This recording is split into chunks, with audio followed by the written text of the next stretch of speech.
Tere jälle, olen Eva Finch ja jätkan oma juttu turu ajaloost.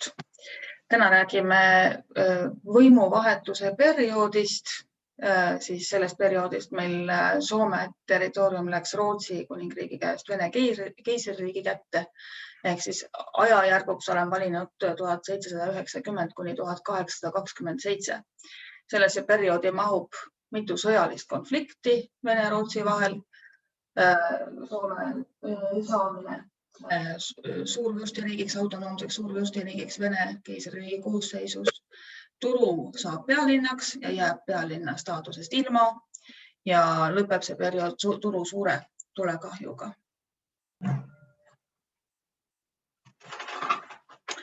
Turuaeg ja kohad, võimuvahetuse periood 1792 kuni 1827 ja tänane koht on meil Turu Akadeemia hoone.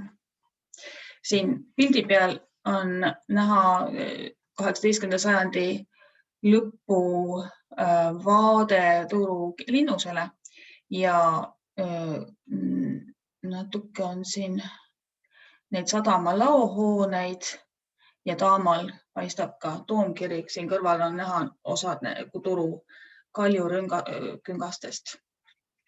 Aga jah, sadam on siin esiplaanil, aga sadamat ennast me õieti ei näe, vaatame siin mere poolt. Täna räägin Rootsi aja viimastest aastatest, siis nii selle aja seltsielust ja kultuurielust, kui ka siis Vene aja alguse seltsielust ja kultuurielust. Ja 1808. aastal venelaste saabumisest Turusse,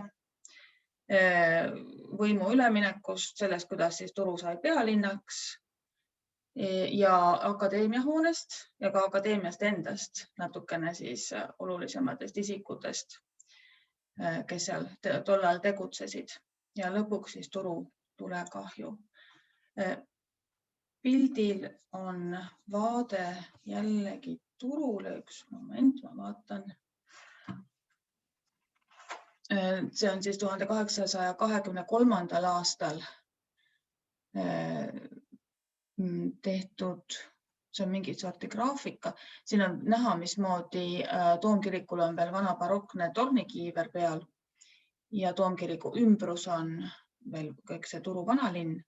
Ja seal kõrval see massiivne hoone on siis juba akadeemia talo ehk Turu Akadeemia hoone.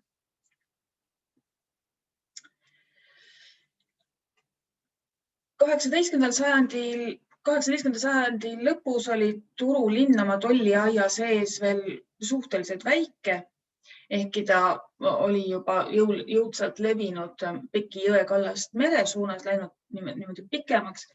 Elanikke oli sajandi lõpuks umbes 11 000 ja linnapilt ise muutus aina jõukamaks ja ilusamaks. Ehitati palju puidust hooneid ja rohkem just kahekorruselisi hooneid. Välisseinad olid laudisega kaetud ja moevärvideks, hoonete värvideks olid kollane ja punane.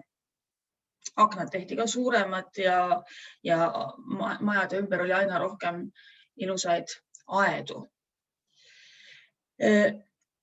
Aga paljud inimesed siiski elasid veel kesklinna kitsastes kvartalites, pisikeste läbikäigu moodi tänavate ümbruses.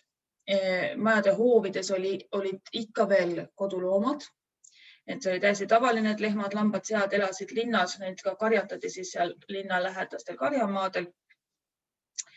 Ja endiselt kimbutasid linnaelanike ka nakkushaigused. Et kui 1710 oli teadaolevalt viimane katkulaine, siis sellega ikkagi need nakkushaigused ei lõppenud, et näiteks 1771 on teada selline haigus nagu turupalavik, mis tappis palju elanikke ja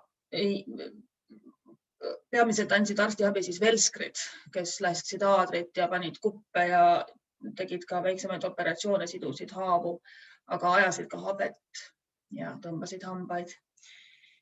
Ja sageli muidugi otsiti abi ka sellistelt rahvaravijatelt, ravitsejatelt ja kindlasti kasutati ka ise igasuguseid rahvaravimeetodeid. Teada on, et 18. sajandi lõpus on Turu linnas tegutsemas 4 ämmaemandat. Et see oli selline täitsa tavaline naisteamet siis. Esimene linnaarst nimetati ametisse 1755. Niklas Vaström oli tema nimeks. Ja tema tegutses lisaks arstiametile ka Kupita terviseallika juhatajana. Terviseallika sanatooriumi pilt on meil siin ka kõrval. Pilt on küll 19. sajandist. Teada on, et seda allikat peeti tervendavaks juba 17. sajandil. Siis professor Elias Tillans rajas sinna juurde juba mingit sorti hospidali. Tema tegi seda ka Naandalis Viluloado allika juures. Leidis selle vee olevat väga tervendavate omadustega. Ja Kupital siis samuti. Ja järgmise linnaarsti Joosef Pippingi eestvõttel kerkis siis sinna sanatoorium kuskil 1780. aastatel. Ilus Euroopa stiilis, kus peenem rahvas käis tervisvett manustamas ja küllap ka sellist peenemat kena seltsielu elamas. Nakkushaiguste hirm mõjutas ka 18. sajandil matmispraktikaid, et kui sinnamaani oli surnuid maetud kirikutesse, siis see muutus aina ilmsemaks, et see asi jätkuda ei saa. Pidevalt, kui seda kirikupõrandat avati, seal levis seda tolmu ja laiba lõhna, eriti suvel. Ja piirkonnaarst Johan Hartmanni ettepanekul siis piiskop Mennander nõudis kirikupõranda alla matmise lõpetamist. Nii et pärast 1770. aastal möllanud nakkushaiguste lainet hakati matma kiriku kõrvale surnuaeda peaaegu ainult, et siis enam lõpetati kirikusse matmine. Aga ka kirikaad oli kitsas, ta oli ju müüriga piiratud, nii et tuli hakata otsima muud kalmistut, mis ka siis algselt kavatseti teha kalmistu Piispangadu juurde, Piispambellole, aga sealne savine pinnas ei olnud päris sobiv kalmistu rajamiseks. Nii et uus kalmistu avati siis Skanssis. Carlo Bassi oli ka selle projekteerija, arhitekt ja avati ta 1807. aastal.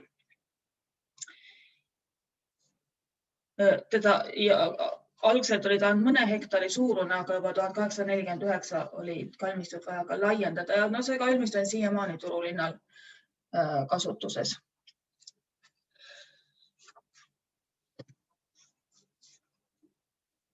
Kaubandus, väliskaubandus oli üldiselt suurkaupmeeste käes ja nende laevadega veeti puitu riigist välja ja soola riiki sisse. Tõrva ja raua eksport vähenes juba sellepärast, et Pohjamaa linnade õigused nendega kaubelda muutsid nad turuga konkureerivaks, nii et see ühesõnaga sellise turu linna monopoli kaotas ära. Ja lisaks olid importkaupadeks ka vein ja suhkur. Tekkisid mõningad ettevõtted, mida võib juba täitsa tööstusettevõteteks nimetada. Laevaehitus oli seal oli Turu linnas juba olemas, aga näiteks oli ka Esaias Vehteri rajatud kudumisvabrik, mis tootis rõivaid peamiselt sõjaväe jaoks ja üks oluline tööstusharu oli tubaka tootmine, mis kestis siin Turus päris pikka aega, kuni 20. sajandi keskpaigani oli Turu suur tubakatootja. Ja selle läbimüük küll Inglismaa ja Prantsusmaa vaheliste sõdade tõttu vähenes ja tootmine vähenes, aga sellegipoolest tubakatööstus jäi üheks turualaks. Laevatehased said kroonu käest palju tööd tänu sõdadele. Just Vene-Rootsi sõja ajal 1788 kuni 1790 Endiselt see Robert Fithi laevatehas, mis sai nimeks hiljem Vana laevatehas, kuna tema jõe vastaskaldal oli Bremeri laevatehas.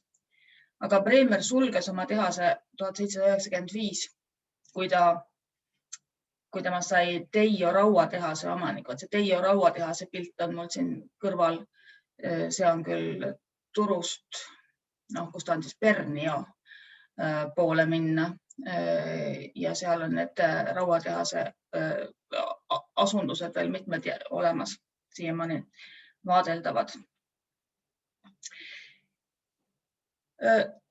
Neutraalse Rootsi lipu all sõitvad laevad said algselt Prantsuse revolutsioonist kasu, kuid kaubandus peatus peaaegu täielikult, kui 1806 Napoleon kuulutas välja kontinentaalblokaadi ja pärast seda suunati laevaliiklus peamiselt Kopenhaagenisse ja Göteborgisse. Kuningad. Pärast Gustav II Adolfit ei olnud kuningad Soomet külastanud kuni 1752 aastani. Siis tegi uus kuningas Adolf II Fredrik Soomes sellise kiire ringkäigu, külastas ka Turut. Aga olulisem Turu külastaja oli siis Gustav III, kes esmakordselt tuli 1775, külastas seejärel Soomet veel 6 korda vist ja olevat õppinud ära ka mõned soomekeelsed sõnad ja pidas maahärra majas maha istungi, kus muuhulgas loodi Vaasa õuekohus ja arutati ka igasuguseid läänijaotuse küsimusi. Ja siin on siis Gustav III pilt ja ühtlasi panime siia ka Turu linnuse kiriku pildi, kus on just Gustav III ja tema abikaasa jaoks ehitatud sellised kuningatoolid kiriku külastuseks. Teadaolevalt nad kunagi sinna kirikusse tegelikult ei jõudnud, aga need kuningatoolid neid ootasid. Teises maailmasõjas pommitamise tagajärjel nad ka ära põlesid ja siis taastati piltide järgi. Nii et niisugused kuningatoolid. Gustav III eesmärk oli võita tagasi nii Isoviha kui ka Pikkuviha järel Soome kaotatud Venemaale kaotatud alad. Aga rünnak Venemaa vastu, mille ta 1788. aastal korraldas, läks halvasti, ebaõnnestus põhimõtteliselt, kuigi ehkki Venemaa pidas samal ajal võitlust ka Türgiga. Ja selle ebaõnnestunud sõjakäigu tõttu tekkis Gustav III ohvitseride seas teatud nagu vandenõu tema vastu, mida nimetatakse Anjala liiduks. Ehkki kuningad õnnestus ennast sellest liidu poolt tekitatud patiseisust välja manööverdada ja liidu peamehed said ka karistada. Aga 1792. aastal korraldati kuninga vastu atentaat, nii et teda tulistati Stockholmi ooperimajas ja mõned nädalad hiljem ta suri. Nii et tema poeg oli siis Gustav IV Adolf sai kuningaks, oli küll veel ainult 14 aastani, et regent ja tema onu Karl valitses tema eest.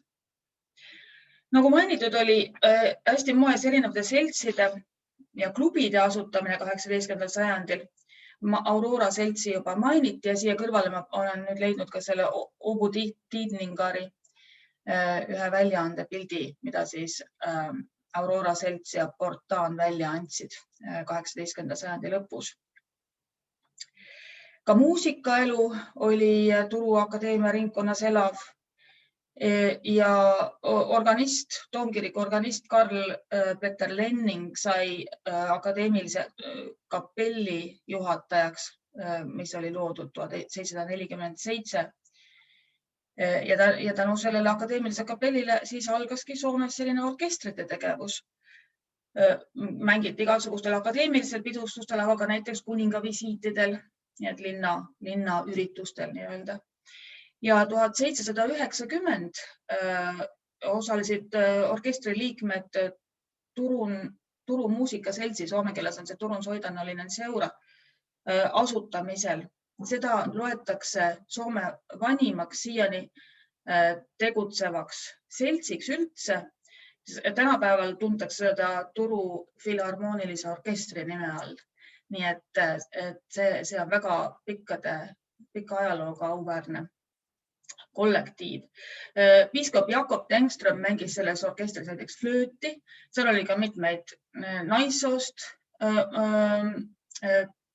muusikuid osalemas, mis oli üsna ebatavaline tol ajal ja mängiti uuemat Euroopa muusikat. Mozarti võluflöödi avamängu mängiti näiteks, esitati siin Turus. Ja üks oluline selts veel ka samuti siiamaani tegutsev on Soome majandusselts, Suomen talousseura, ehkki tegelikult on siiamaani tegemist rootsikeelse seltsiga, ma pean ütlema. Et ma ei hakka seda rootsikeelset nime välja ütlema, see läheb kindlasti mul valesti. Selle seltsi tegelikult asutajad olid professorid Juhan Kadolin ja Joosef Pipping. Selts avaldas kõikvõimalikke käsiraamatuid ja juhendeid, mis olid esialgu mõeldud just aianduse ja heinakasvatuse ja kartulikasvanduse arendamiseks, aga näiteks ka rõugepookimised olid nende algatatud. Esimene rõugepookimiste kampaania Soomes ja samuti oli nende saavutus esimene pank ehk turudiskonto asutus 1806, mis oli teatud sorti investeerimisfond, ma ütleksin.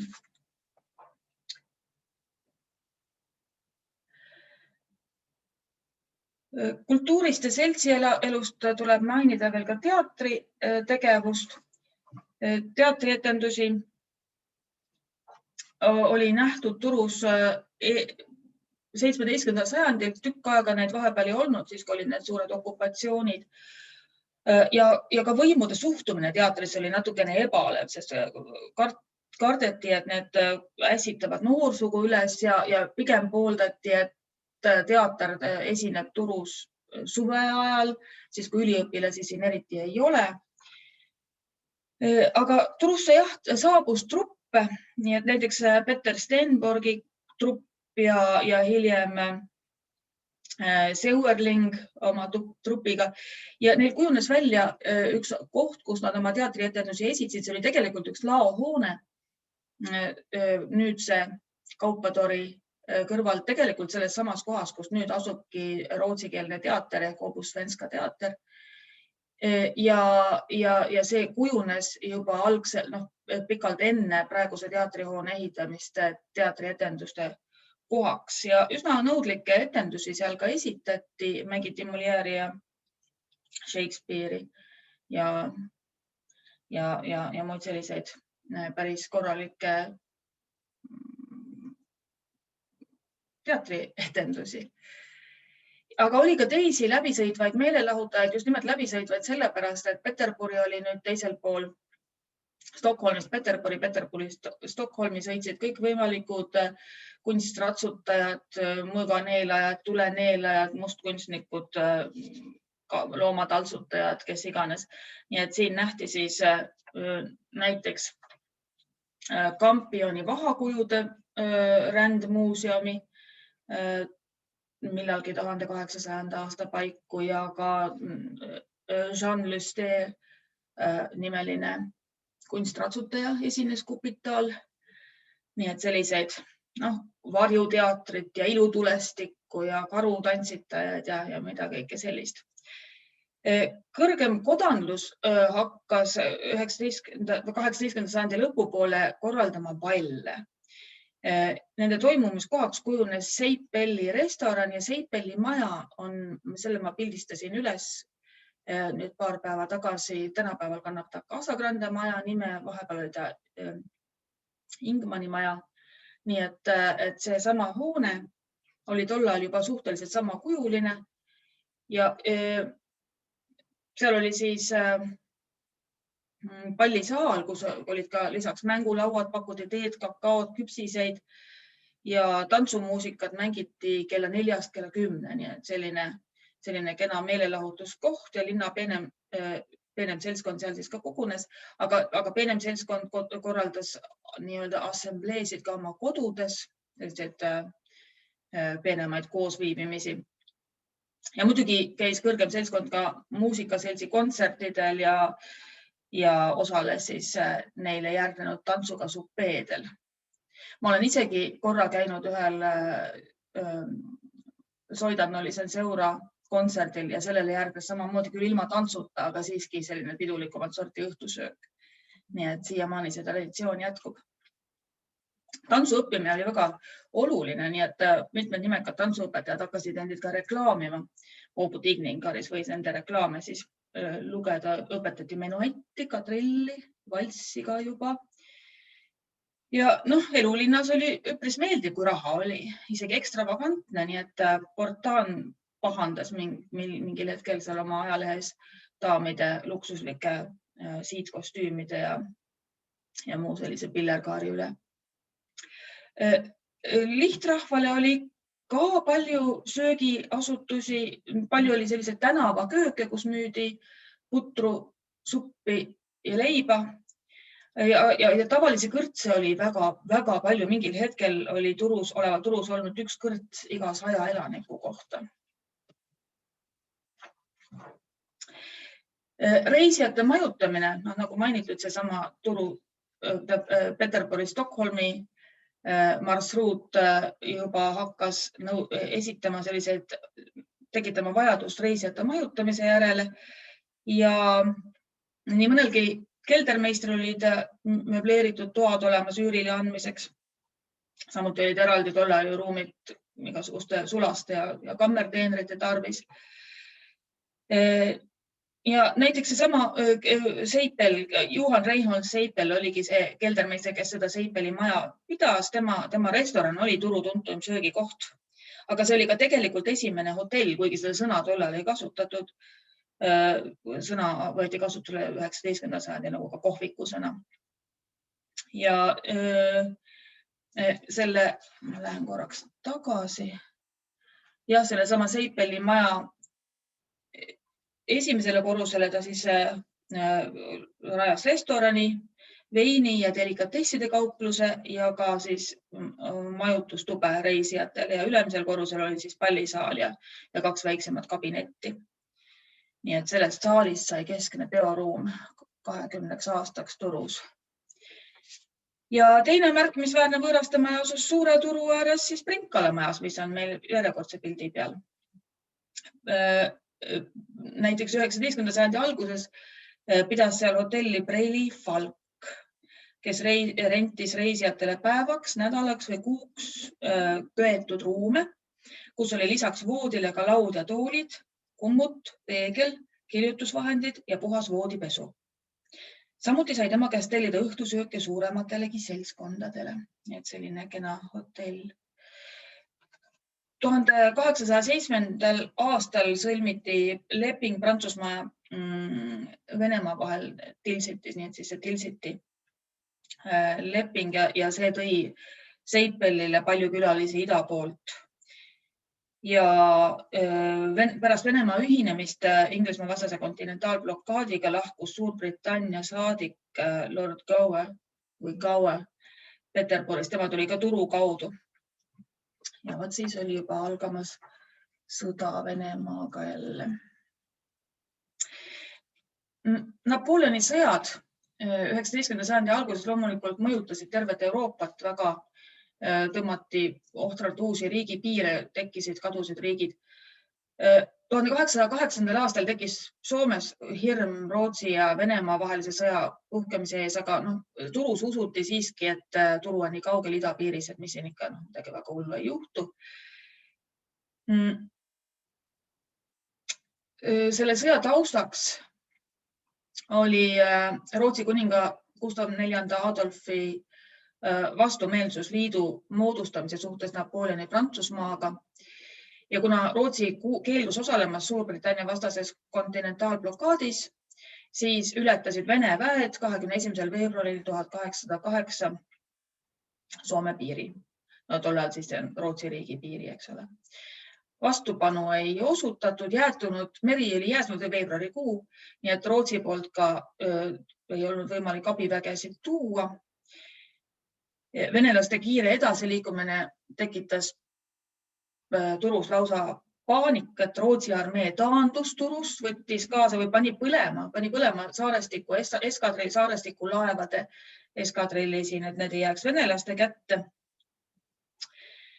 Ja üldine selline ärev meeleolu ja linna kodanlus otsustas, ju seal oli mingisugune nõupidamine siis oma vahel, et teeme siis, võtame rahumeelselt ja ärme vastupanu osuta, et päästa linn hävingust ja kaitsta ka kaupmeeste ladusid. Ja 22. märtsil 1808 marssis ligi 2000 Vene sõdurit läbi Uudenmaa tollivärava Turusse. Ja kõige eest oli puhkpilliorkester. Puhkpilliorkestri järel ratsutas vürst Bagration, keda te siin pildi peal näete. Selline sarmikas Kaukaasia päritolu aadlik. Valgel hobusel tuli tema. Sõitsid siis suurele turule. Bagration tervitas turu rahvast ja kutsus kohe 600 turuelanikku Rinkala majja pallile. Nii et selline oli siis see turu vallutamine. Järgmisel päeval saabus ka Friedrich Wilhelm Buxhoeveden koos oma dragunitega. Tema oli siis Vene vägede ülemjuhataja. Ja Vene peavahile anti linnavahtkonna ruumid Raekojas ja Seipeli saali asustati ajutine õigeusu kirik. Nagu öeldud, rahulik vallutus, akadeemia ja koolid jätkasid tavapärast tegevust. Suurem poleemika tekkis küll 2000 sõduri majutamise üle, et see püüdi kuidagi õiglaselt seda teha, aga nad tuli linnaelanike majadesse ära majutada. Kohe kaotati pikkutulli ehk see tolli maksis talumeestele, et nad hakkaksid rohkem linna toitu müügile tooma. Ja seda toodigi rohkem, ehkki raha suhtes oli küll ebaselgust. Siin venelased tahtsid oma ostude eest rublades maksta. Vahetuskurssi üritati rakendada, kuid tundus, et väga ebasoodsad siis Rootsi krooni suhtes. Nii et mitu aastakümmet oli Soomes kasutusel nii rubla kui ka kroon. Venelaste nõudel vandusid kõik turulased keisrile truudust. Esimesena tegi seda piiskop Jakob Tengström. See äratas küll rahva madalamates kihtides rahulolematust, sest paljud olid ikkagi lojaalsed Rootsi võimule. Ja 1808. aasta juunis, nüüd on see järgmine pilt, mis mul siin on, tegid Rootsi väed dessandikatse turu lähedal Alalemu mõisa juures, see on siin Kaarina juures. See nimetatakse Lemu lahinguks, Lemun taistelu. See lahing kestis 2 päeva, venelased lõid rootslased tagasi. Ja siin on näha, kuidas nad tulevad maale. Laevad on seal mere peal. Ja sellega see põhimõtteliselt sõda ka siin turupiirkonnas vähemalt lõppes, et rohkem siin sellist lahingutegevust ei olnud. 1809. aasta märtsis toimus Stockholmis riigipööre. Adolf IV,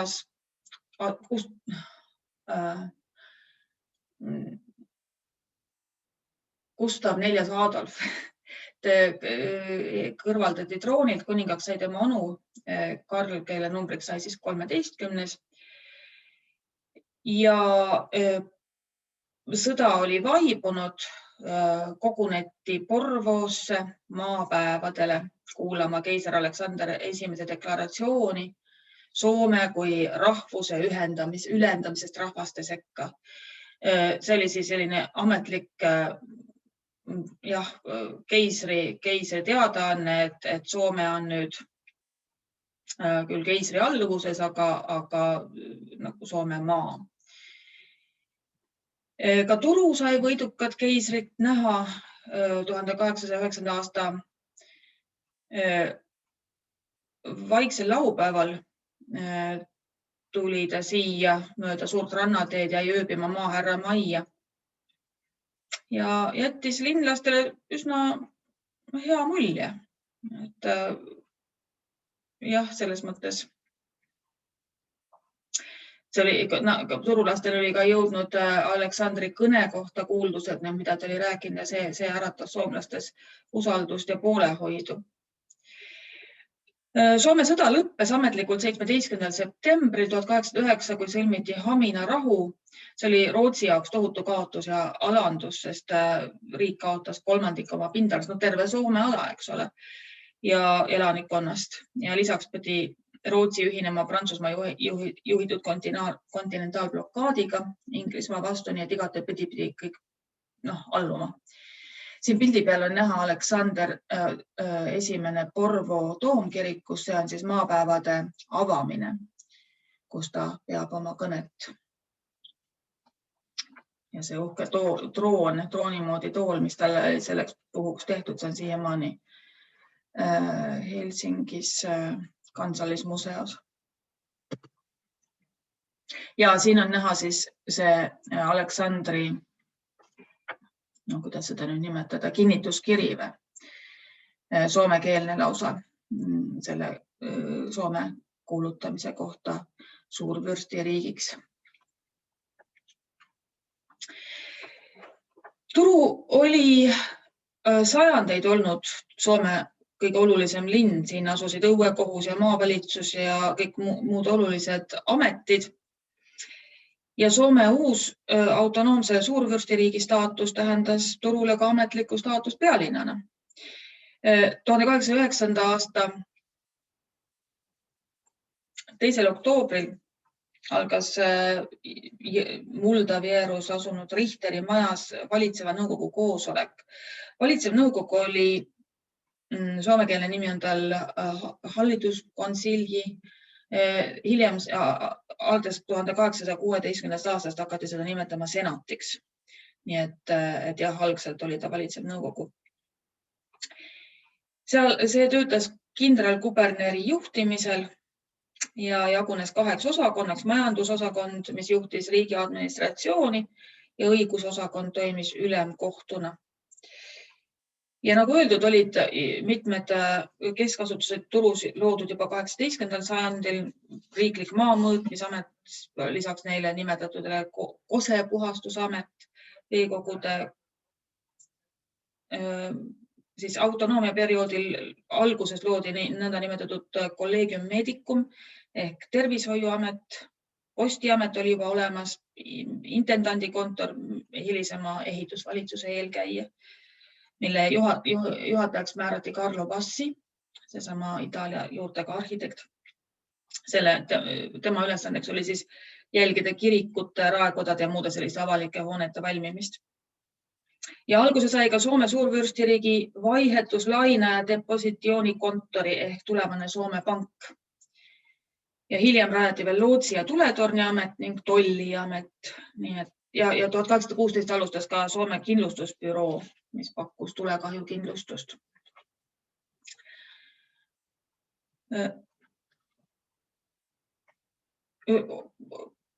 Kõikide nende ametite toimimine turus tähendas ka seda, et suurenes vajadus elamispinna järele, aga olukord oli niigi keeruline, sest Vene väed olid ju endiselt turus sees. Ja keiser üritas pakkuda mingisugust lahendust, lubades ehitustegevuse elavdamiseks uutele hoonetele 50-aastase vabastuse majutuskohustusest. Nii et selline meede. Turuliselt suhtusid natuke umbusklikult muidugi Vene sõduritesse, kes ei osanud rootsi ega soome keelt ja eks neil olid omad kombed ja tavad ja ka teistsugune usk.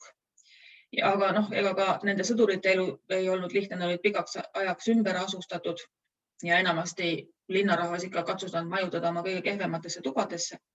Ülerahvastatus oli üldine ja sellega seotud ka hügieeni ja tervislik olukord ja oli ka mitmesuguseid haiguse puhanguid, mis garnisoni seas aeg-ajalt valla pääsesid.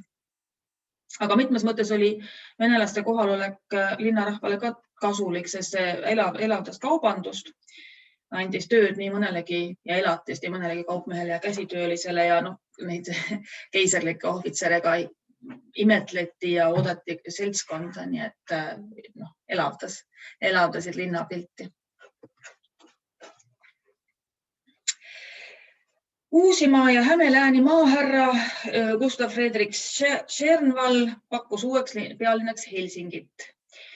Ja teda toetas tugevasti krahv Gustav Maurits Armfelt, kelle soosing Peterburis oli kasvamas.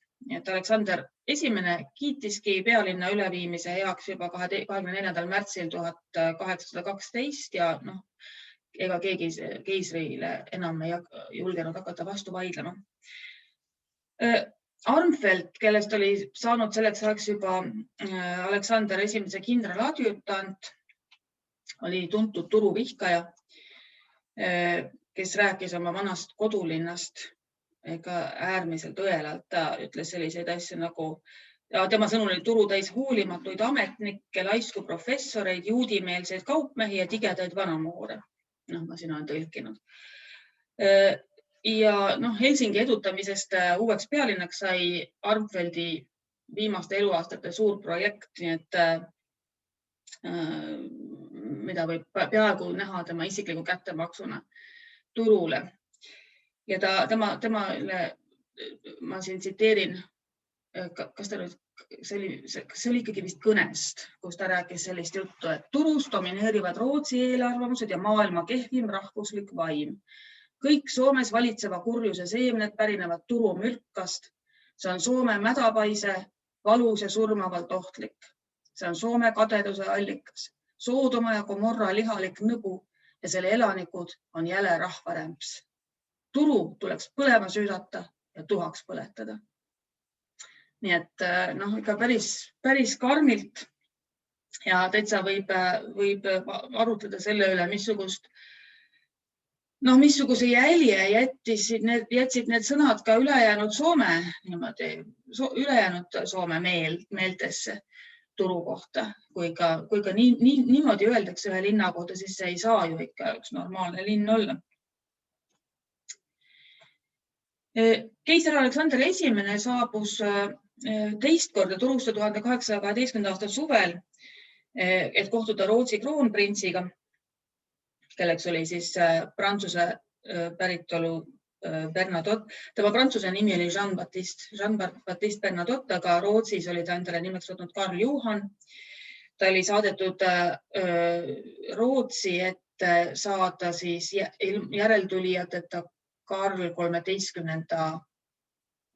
järeltulijaks kuningana. Karl 13. muuseas oli ka muutunud juba täiesti töövõimetuks, ta oli halvatud minu meelest alates 1809. aastast, nii et Karl Johan Bernadotte oli täiesti juba nii-öelda kuninga valitseja kohustustes. Ja Napoleon oli selleks ajaks ka juba oma suurrünnakut Venemaa vastu alustanud, räägime aastast 1812. Ja ka keiser oli oma ukaasiga välja tulnud, mis oli turulasi väga jahmatanud, nii et nende suhtumine keisrisse ei olnud enam nii positiivne kui eelmisel korral. Ebasoodsa ilma tõttu pidi keiser Aleksander Bernadotte'i 4 päeva ootama, ühesõnaga ebasoodsad tuuled Stockholmi purjetamiseks. Ja selle aja jooksul vaatas ta igal hommikul üle suurele turule kogunenud Vene väed ja osales kõikvõimalikel ametlikel istungitel. Lõpuks siis 27. augustil 1812 saabus Rootsi kroonprintsi laev ja prints sõudis ennast ise siis mööda Aura jõge üles kesklinna ja rahvas juubeldas jõe kallastel, nii et ega see kindlasti venelasele väga meeltmööda ei olnud, selline Rootsi meelsus. Läbirääkimisi peeti maaherra majas. See on see sama maja, mille ees nüüd tänapäeval on see skulptuur, mille piltidi siin näete. Selle autoriks on Vene skulptor Andrei Kovaltšuk ja see on sinna pandud täpselt 200 aastat pärast seda kohtumist Turus. Ja vastutasuks Soome kaotuse eest sai Rootsi kroonprints Venemaalt lubaduse Norra kohta ja väidetavalt lubas Bernadotte keisrile ka suure ala Põhja-Rootsis, et hoida endale Ahvenamaa. aga sellega keiser nõus ei olnud, sest saared olid ikkagi palju olulisemad keisri jaoks kui Lapimaa tundrad kuskil Põhja-Rootsis.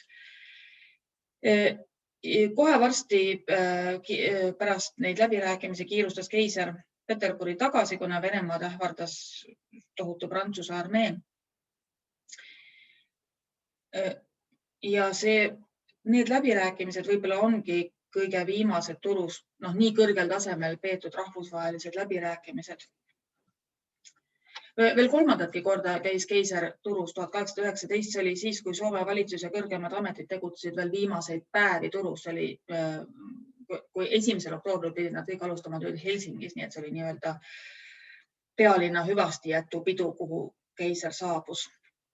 Ja siis peeti pall Seurahoones. See oli mul siin eelmise lehekülje peal. See on siis ka 19. sajandi algul ka Carlo Bassi projekti järgi valminud hoone, mis on siiamaani olemas. Seal on tänapäeval kaubungitalo ehk linnavalitsuse hoone, aga tänapäevaks on ta üsnagi teistsuguse ilmega ümber ehitatud uusrenessants stiilis. Siis oli ta selline klassitsistlik, suhteliselt lihtsa joonega hoone.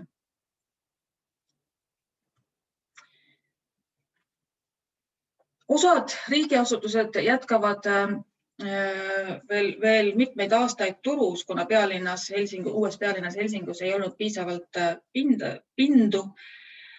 Ja näiteks Turu akadeemia tõttu jäid Terviseamet kuni Turu tulekahjuni veel vanasse pealinna. Turu seltskond jätkas oma uhkeid palle ja õhtusööke 1810. ja 20. aastatel ja kusjuures siis need pallid koondusid pigem Seurahoonesse, et see oli selline uus ja moodne maja ja prestiižikas. Kodanlus jäi siis Seipelli majja, Seipelli saali ja käsitöölised. Moodi oli tulnud uus tantsvalss ja valsi helisid ikka kostis paljude jõukamate inimeste akendest. Mängiti klaverit ja üldiselt oli igal jõukamal perekonnal lausa kohustus vähemalt korra talveperioodi jooksul korraldada üks suurem korralik tantsupidu, pall. Nii et prominentsemal elanikunal muutus see pallide külastamine juba suhteliselt koormavaks mingil ajal, igal õhtul peaaegu pidi pidudel käima. Ja ka Prinkala majja koguneti linnakoore kihtfrakkides ja univormides ja söödi nagu tänapäeva tipprestoranides veine ja muid alkohoolseid jooke. Tarbiti rohkemgi vaatajad kui praegu tänapäeval ja siin on säilinud üks üleskirjutus pakutud õhtusöögist. Selline toidusõdel siis puljon pirukatega, põhjapõdrafilee kartuli pudruga, haug, hapukapsa vorm, karusmarja želee, röstitud kalkun, valge ja punase sõstra želee suhkrusaiaga, madeira, portvein, punane vein, veel kord portvein, punš, biskov, liköörid ja kohv. Ja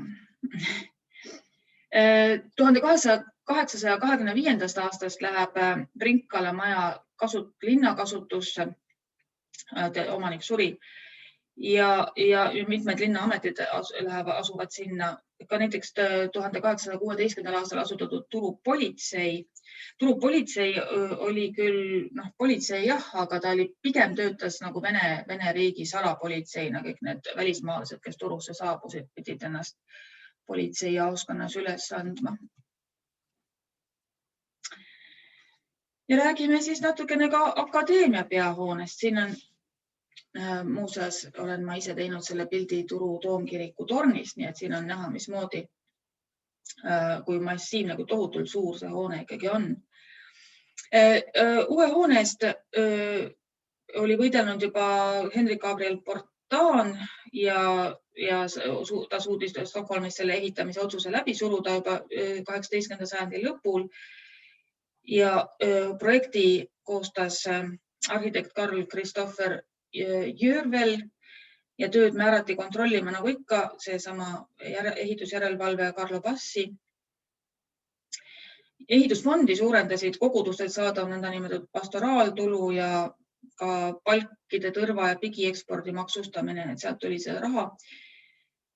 24. juulil 1802 kogunes Toomkiriku juurde tohutu rahvahulk, publik istus tribüünil, mille keskel oli paviljon ja välja kaevatud süvendisse asetati siis hõbelaegas, kus oli üks igast käibel olevast Rootsi mündist. Ikkagi on aasta on veel 1802, eks ole. Ja ajalehest Obutiinigar võib lugeda, mismoodi 10 000 pealine rahvahulk jälgis haudvaikselt, kuidas kuningas Gustav IV Adolf ja tema abikaasa Frederica Dorothea panid nurgakivi paika. Ja siis tuli veel appi neile müürima prints William Frederick Glocesteri prints, kes oli läbisõidul Peterburist teel Peterburi oli siis Turus peatunud. Ja siis tulid veel mitmed Rootsi aadlikud ja akadeemia asekantsler, piiskop Kadoliin ja mördi peale pandi veel üks kivi ja siis tehti 128 aupauku. Ja ma pean kohe järgi vaatama, miks 128, et see kindlasti see number tundub sellisena, mis tähendab midagi. Ja seejärel liikusid Gustav IV Adolf ja abikaasa Frederica kuulama luuletaja Franzeni peokõnet ja õhtul toimus Bremeri majas assemblee ehk siis nagu öeldud seltskondlik koosviibimine. Akadeemia peahoone ehitamine võttis aega 13 aastat, see avati 1817. aastal, nii et siin mõned aastad tagasi 2017 peeti Akadeemia talo 200 aasta juubelit. Tollal oli see üks Soome suurimaid hooneid. Hoonel on 2 sisehoovi, nagu näha siit pildi pealt, 2 sellist ruudukujulist sisehoovi ja nende 2 sisehoovi vahel selles keskosas on pallisaal, kuhu ehitati muljet avaldavad punasest graniidist sambad, mis tahuti Kertulimäe kaljust. Kui hoone lõpuks valmis sai, oli Soome siirdunud Venemaa võimu alla, nii et pallisaali jaoks mõeldud Gustav IV Adolfi kuju asemele asetati sinna suur Aleksander I püst. Ja muutunud poliitilise olukorras olid turuprofessorid nii diplomaatilised, et kirjutisega peaukse kohal otsustasid nad tänada mõlemat valitsejat.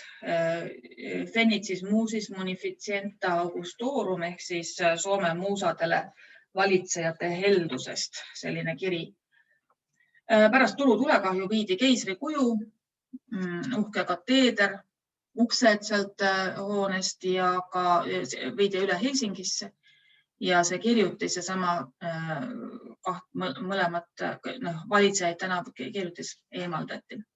Keisri püsti koopia tagastati 2014. aastal Akadeemia talole.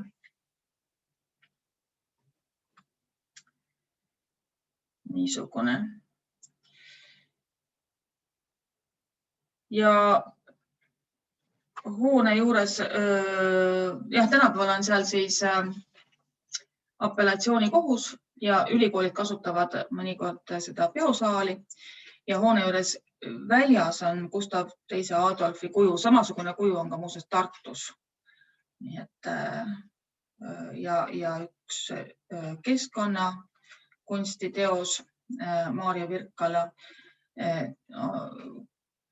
disainitud. See on seal Toomkiriku poolse sillutisel on selline valgusrõngas, aga sellest ma pilti pole teinud.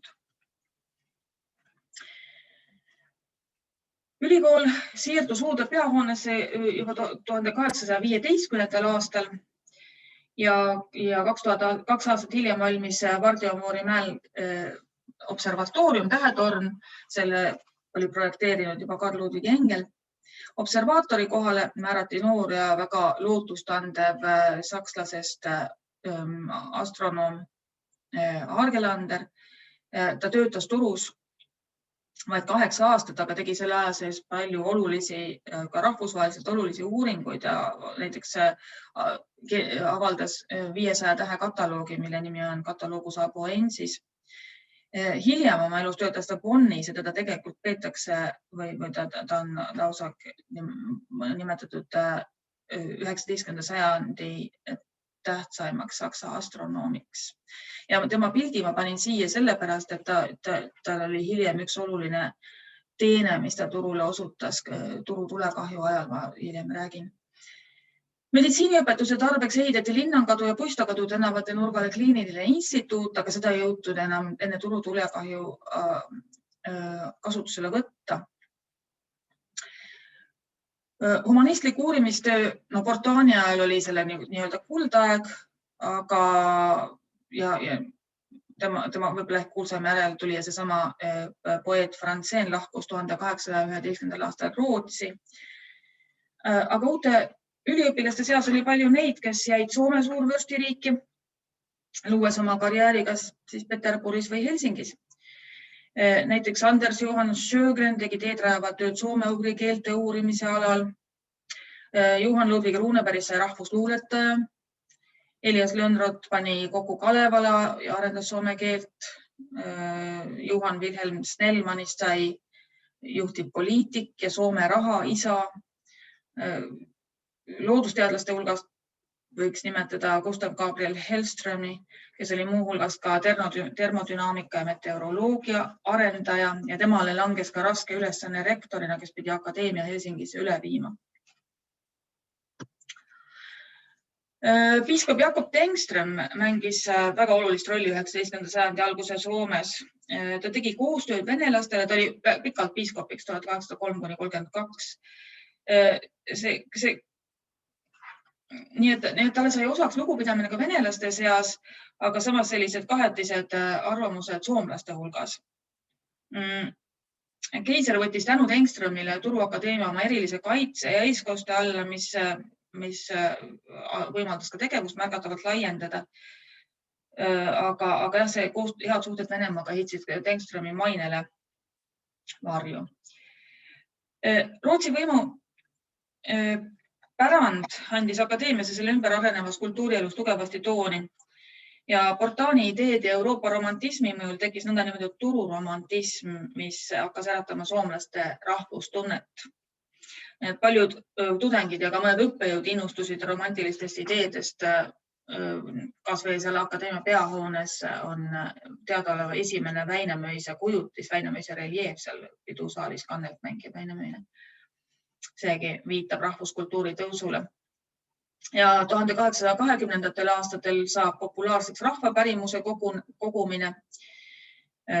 Turus meditsiiniõpingud sooritanud Elias Lönnrot suundus arstina tööle Kajaanisse ja samal ajal alustas siis ka rahvaluule kogumist ja 1849. aastal ilmus siis tema Kalevala. Võimud tundsid üliõpilaste ärkava rahvusaate üle muret mõistagi, eriti pärast seda, kui tulihingelise Adolf Ivar Arvidsson hakkas 1821. aastal välja andma ajalehte nimega Åbo Morgonblad. Seal nõudis ta soome keelele võrdset positsiooni rootsi keelega ja süüdistas ametnikke ja ohvitsere. Nii et ühesõnaga see ajakiri pandi kinni, tüli päädis sellega, et Arvidsson lahkus Soomest, läks Rootsi, visati ülikoolist välja ja tal ei olnudki eriti enam valikuid. Aga temale on omistatud selline kuulus lendlause: rootslased me pole, venelasteks me ei saa, olgem siis soomlased.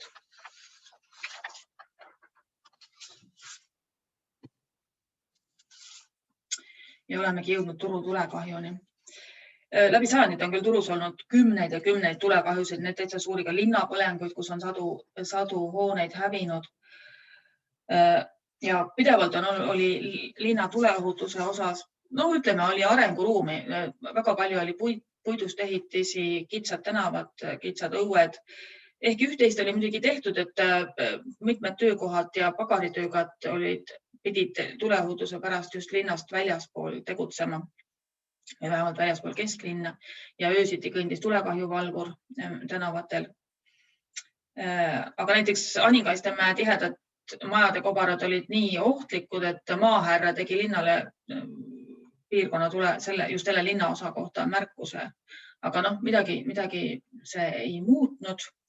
Ja 4. septembril 1827 veidi enne kella 9 õhtul avastati, et Puudori piirkonnas Carl Gustav Helmani majapidamises on heinalakast tuli lahti pääsenud. Algselt peeti süüdlaseks ühte leiba küpsetanud teenija tüdrukut, aga tõenäoliselt ei olnud keegi otseselt nagu süüdi, vaid oli lihtsalt kõrvalmaja korstnast lennanud säde heintesse. Maja elanikud ja naabrid tormasid muidugi kustutama, aga selleaegsete vahenditega ei olnud sellist tuld enam kuidagi piiri panna ei õnnestunud. Kohe varsti oli kogu hoone leekides ja kell 9 õhtul hakkas Toomkiriku kell lööma tulekahju häiret. Kitsad hoovid ja tänavad takistasid kustutustöid, samuti suvi oli olnud kuiv, katused olid kuivad, lakad olid heinu täis. Nii et kõik, Turus ei olnud ka tükk aega vihma sadanud, nii et kõik võttis kergesti tuld ja varsti oli kogu Aningaiste mägi leekides. Ebemed lendasid laia piirkonda, laia süüdates ühe uusi maju. Tuletõrjujad oli olemas üks tuletõrje, selline nagu kahe hobusega veetav pump, aga juba selle vedamine ühest kohast teise oli ja siis pidi ju vett saama. Nii et ta ei saanud ka olla kuskilt veevõtukohast väga kaugel. Ja üldiselt tormasid algselt sinna Aningaiste mäge kustutama tulnud inimesed juba oma kodudesse laiali oma vara päästma. Vene sõdurid ei osanud ka suurt midagi ette võtta, nii et varsti 2 tunniga oli kogu põhjapoolne kvartal hävinud, nii et jõest ülespoole minna, kõik see Aningaiste mägi. Veidine südaööd puhus tugev tuul sädeme teisele poole jõge. Kõigepealt süüdates professor Hellströmi maja ja hiljem Turu koolimaja ja siis oli järg ka Toomkiriku käes, millel ei olnud muuseas sel hetkel katust peal, kuna katus oli remondis. Ja siis pääses ka kergemini tuli hoonesse sisse ja kohe seal kõrval on ju Akadeemia talo, õhusurve lõhkus, lõi selle aknad puruks, Akadeemia